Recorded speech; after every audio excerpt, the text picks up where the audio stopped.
Hi, I'm Iqbal Kaur, and today I'm going to talk about the learnings I've had in my 20 plus years of AI career.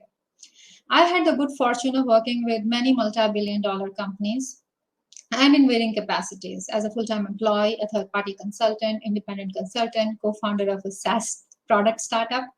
And I was surprised that irrespective of how big and small these organizations were and where they were in their AI analytics maturity curve, they all had similar challenges when it came to adoption of AI across the enterprise. The first and foremost one is always, what does AI mean for my organization? And honestly, it's very different depending upon the business you are in, depending upon how you started on this journey. So if you are talking about an e-commerce retailer which had data in its mind to begin with, then the AI would mean very different for them versus a company that started as a brick and mortar or thought of itself as a departmental store. So how do we figure out what AI means for us as AI leaders?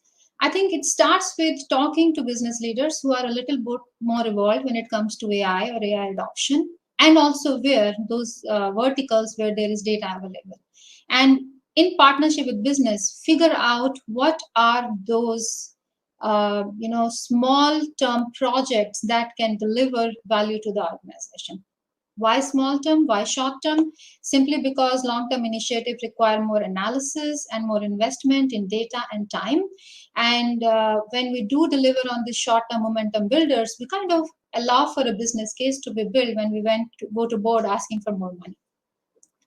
Once we have figured out what AI means for our organization across these verticals, across the enterprise, and kind of laid down a tactical plan, what we are going to work on first, the second thing that all of us need to fix, irrespective of where we are in, is the data part. Data sciences is easy.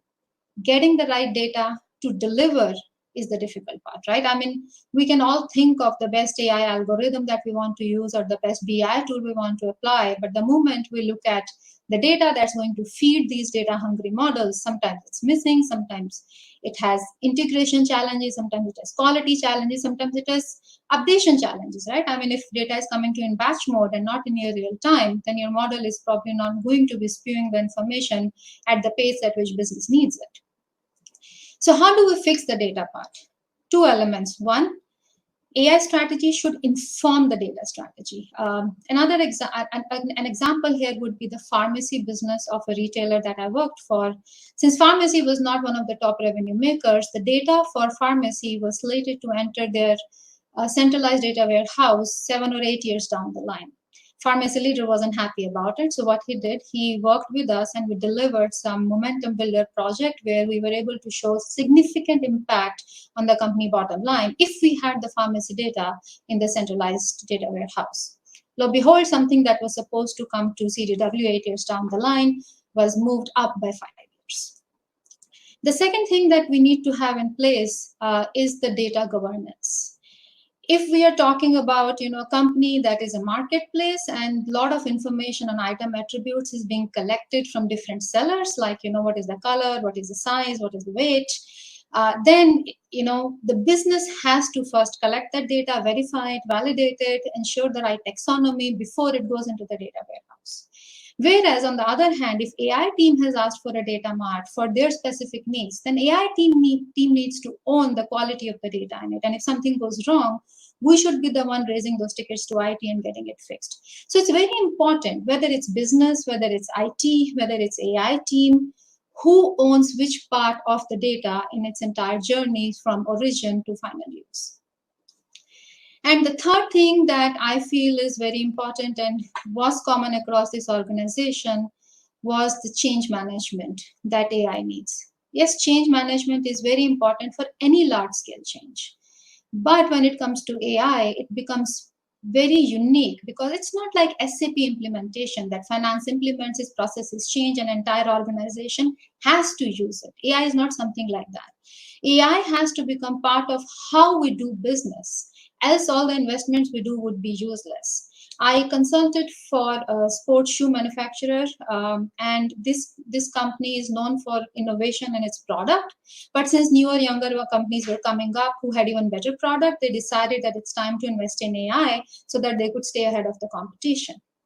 However, in spite of having a CXO level leader who would do monthly and quarterly reviews, in spite of investing in AI tools and BI technologies and talent and churning numbers daily, weekly, the business owners had only one thing to say: I don't have enough information to make business decisions. So what was the gap? The gap was that the teams were producing outputs from models or reports using those BI tools, but there was nobody converting those numbers into actionable insights that the business could use. So the gap was because even though the CXO level team wanted something, how it would be used day to day was not clearly laid out. And that is very important when it comes to implementation of AI. Beside these three things, getting what is defining AI for your organization, two, getting the data, and three, working on the change management, we should also keep a couple of other things in mind. We should not be bogged down by the AI operating model. Some of us believe it should always be centralized. Some of us would like it to be federated. But keep in mind that depending upon where we are in the AI journey, the different model would work. When we are small, we want to centralize the talent, grow the capability. Over time, we realize that we want to now deliver on complex projects that require more business knowledge. Oh, I need to be integrated more with the business. So we go to federated model, and then that starts to have its own challenges. So we will keep modifying these models, and let's not be bogged down by what an AI model should look like. Second thing, don't forget to measure yourself, right? We will be delivering predictions and reports for the entire organization, but we also need to do the same for us, because if we have asked for investments and received those investments, we also have to show the ROI on what we are doing. And last but not the least, my request to the AI leaders and practitioners in this event who are listening to this is we should provide with our teams a sandbox environment. There would always be business pressures. We have to deliver this project. We have to show this value.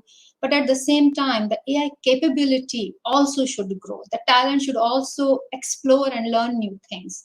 And as a result, we should provide our teams with sandbox environments where they can play with data, test, and learn.